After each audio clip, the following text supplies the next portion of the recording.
यदि आपको संधिवात है घुटने का या हिप का, तो ध्यान रखिए डॉक्टर के लिए आप पेशेंट इन वेटिंग है फॉर सर्जरी, क्योंकि डॉक्टर को यह बात अच्छी तरह से पता है कि आपकी आर्थराइटिस कभी क्योर होने वाली नहीं।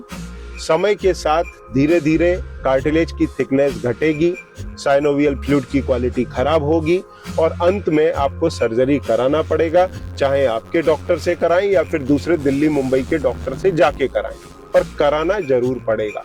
तो ये आपके डॉक्टर जानते हैं, पर आपको चूंकि दर्द हो रहा है, चलने में तकलीफ हो रही है, तो ये सपोर्टिव मेडिसिन दी जाती हैं। कई बार कोलेजन दिया जाता है, ग्लूकोजामिन दिया जाता है, कॉन्ड्राइटिन MSM दिया जाता है। ये क्या करते हैं? ये या तो कार्टिलेज का या फिर साइनोवियल फ्लूइड का नेचुरल पार्ट है, मॉलिक्यूल्स हैं, परंतु ये काम कहाँ करते हैं? ये ब्लड सर्कुलेशन में घूमते हैं और कार्टिलेज के अंदर कोई ब्लड सप्लाई है नहीं, तो ऐसी स्थिति में कार्टिलेज पर काम कैसे करेंगे? तो कार्टिलेज को स्टिमुलेट नहीं करते मल्टीप्लिकेशन के लिए।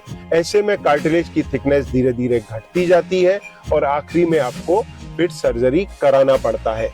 ऐसे में यहां पर मैं जिक्र करूंगा सेंट्रल ड्रग रिसर्च इंस्टीट्यूट के कुछ साइंटिस्ट का, जो अब आपके घुटने की, हिप की सर्जरी को होने से बचा सकते हैं।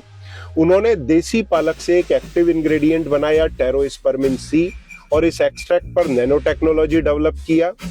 इसके कारण ये आपके जोड़ों के अंदर जाकर के कार्टिलेज के सेल को स्टिमुलेट करता है, जिससे वो मल्टीप्लाई होती है, तो आपकी कार्टिलेज रिपेयर और रिजुविनेट होती है, आप सर्जरी को अवॉइड कर पाते हैं। चूंकि ये क्लेम इतना टॉल है, बिग है, तो इसकी और जानकारी लेने के लिए हम CDRI की ही साइट पर जाएंगे।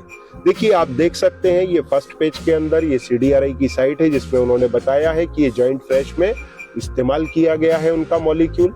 और ये जो सेकंड पेज अब खुल रहा है, इसके अंदर बताया है कि इस मॉलिक्यूल को जॉइंट फ्रेश में यूज किया गया है, जिस पर नैनो टेक्नोलॉजी भी डेवलप की, US पेटेंट भी मिला, और ये आपकी कार्टिलेज की थिकनेस को कम होने से बचाता है, साथ में बोन और जॉइंट हेल्थ पर भी काम करता है। फिर जब फर्दर एनालिसिस किया गया, microscopy analysis, radiological analysis, histopathological analysis, तो उसमें देखने में आया कि ये थिकनेस को तो कम होने से बचाता ही है, साथ में आपके जो बोनी सरफेस है, जो इसमें इरेगुलरिटी आ रही है, बोनी स्पर बन रहे हैं, उनको बनने से भी रोकता है।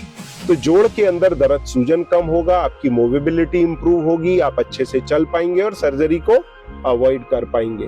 तो इसके साथ में अगर आपको मान लीजिए दर्द है, तो 4 स्टेप जैसा सप्लीमेंट ले। इसके लेने से आपका दर्द सूजन कम होगा और आपको किसी भी प्रकार के किडनी लिवर वाले साइड इफेक्ट्स नहीं आएंगे, क्योंकि ये हर्बल सप्लीमेंट्स हैं। तो अगर इसके बारे में और आपको जानकारी चाहिए, सर्जरी को अवॉइड करना चाहते हैं, तो नीचे सबमिट करें, मेरे असिस्टेंट आपकी मदद करेंगे। Thank you very much.